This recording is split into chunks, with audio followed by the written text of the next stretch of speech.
Hola a todos, soy el doctor Eura, y hoy abordaremos un tema de gran importancia, la colitis ulcerativa. Esta enfermedad inflamatoria intestinal afecta a millones de personas en todo el mundo, impactando significativamente en la calidad de vida de quienes la padecen. En este video, exploraremos en qué consiste, sus síntomas, causas y opciones de tratamiento disponibles.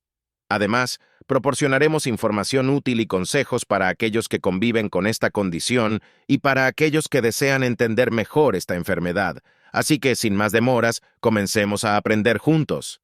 No olvides, si te gustan mis videos, suscribirte y compartirlos, quizás alguien los pueda necesitar. Comencemos. La colitis ulcerosa es un proceso inflamatorio crónico de la mucosa del colon, a la que afecta de forma continua desde el recto en extensión variable. Es una de las entidades que constituye la enfermedad inflamatoria intestinal, y su evolución es crónica, pudiendo alternar periodos de actividad con otros de remisión. La predisposición genética, determinados factores ambientales, la microbiota intestinal y una respuesta inmune anómala a esta son los elementos que, combinados en un determinado paciente, provocan la enfermedad inflamatoria intestinal. Sin embargo, aún no se conoce del todo bien cómo se produce esta interacción. La colitis ulcerativa es una enfermedad compleja, poligénica y de penetrancia variable. La carga genética parece menor que para la enfermedad de Crohn. Se estima que el riesgo de padecer una enfermedad inflamatoria intestinal cuando un padre tiene una colitis ulcerativa es del 7%, mientras que si tiene una enfermedad de Crohn es del 10%. Cuando ambos padres tienen una enfermedad inflamatoria intestinal, el riesgo aumenta al 30%. Fenotípicamente, los hijos tienen más probabilidad de reproducir el tipo de enfermedad inflamatoria intestinal de sus padres. La concordancia en gemelos monocigóticos para la colitis es del 10% y para disigóticos del 3%. Existen factores ambientales que pueden colaborar en la etiopatogenia de la enfermedad, desencadenar brotes o comportarse como factores protectores. La lactancia materna es un factor protector de enfermedad intestinal inflamatoria, probablemente por modulación beneficiosa de la flora colónica. Otros factores protectores de padecer colitis ulcerosa son la apendicectomía y el tabaquismo, que curiosamente se relaciona con un mejor pronóstico de la enfermedad. Por el contrario, la toma de antibióticos en el periodo neonatal se ha relacionado con casos de colitis ulcerativa de debut precoz, y las infecciones gastrointestinales y el estrés son factores ambientales que pueden desencadenar brotes. En la colitis ulcerosa, las manifestaciones clínicas suelen ser floridas.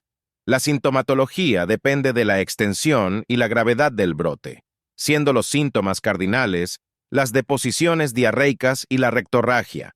La forma más habitual de presentación consiste en una diarrea mucosanguinolenta que se suele acompañar de dolor abdominal cólico, síntomas de urgencia defecatoria, y cuando la afectación es más grave o extensa, de sintomatología general, astenia, anorexia, fiebre o pérdida de peso. Se consideran signos de gravedad la fiebre elevada, la afectación del estado general, la distensión abdominal, el timpanismo y el dolor a la palpación abdominal.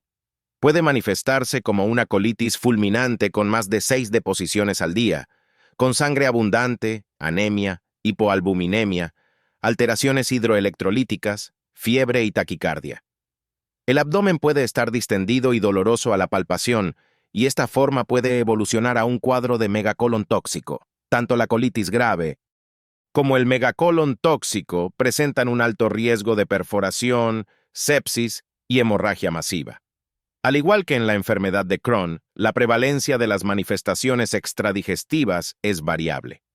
Las más frecuentes son articulares, mucocutáneas, oculares, hepatobiliares y urinarias, y en ocasiones pueden preceder a las manifestaciones digestivas. A pesar de que la clínica florida se suele tardar semanas en diagnosticar la colitis ulcerosa desde el inicio de los síntomas debido fundamentalmente a su parecido con las enterocolitis infecciosas, con las que se confunden la mayoría de los casos. El principal diagnóstico diferencial de la colitis ulcerativa es, por tanto, la enterocolitis invasiva, con una sintomatología muy parecida y siendo incluso a veces el debut de esta desencadenado por una infección gastrointestinal. El objetivo principal del tratamiento es inducir y mantener un estado prolongado de remisión libre de esteroides y prevenir las recaídas con un adecuado tratamiento de mantenimiento. El tratamiento de inducción a la remisión debe individualizarse teniendo en cuenta el grado de actividad, la extensión de la enfermedad valorada por endoscopia y basándose en la clasificación de París. De estos factores, el grado de actividad es el que suele condicionar más la pauta de tratamiento, puesto que la mayoría de los casos de colitis ulcerosa pediátrica se presentan en forma de pancolitis, y cuando se presenta inicialmente como una forma distal, progresa a forma extensa con más frecuencia que en adultos. Otros factores a tener en cuenta en el manejo del brote son las preferencias del paciente y su familia, la respuesta en brotes previos, los efectos adversos de los diferentes tratamientos y la adherencia a los mismos. En función de estas consideraciones, se elige el fármaco más adecuado, normalmente siguiendo una escalada ascendente mediante el modo step-up acelerado. De esta forma, se emplearán tratamientos convencionales, secuencialmente, con plazos de tiempo bien prefijados, en función del curso evolutivo de la enfermedad, para introducir el tratamiento inmunomodulador biológico sin demora y con un tratamiento de mantenimiento acorde.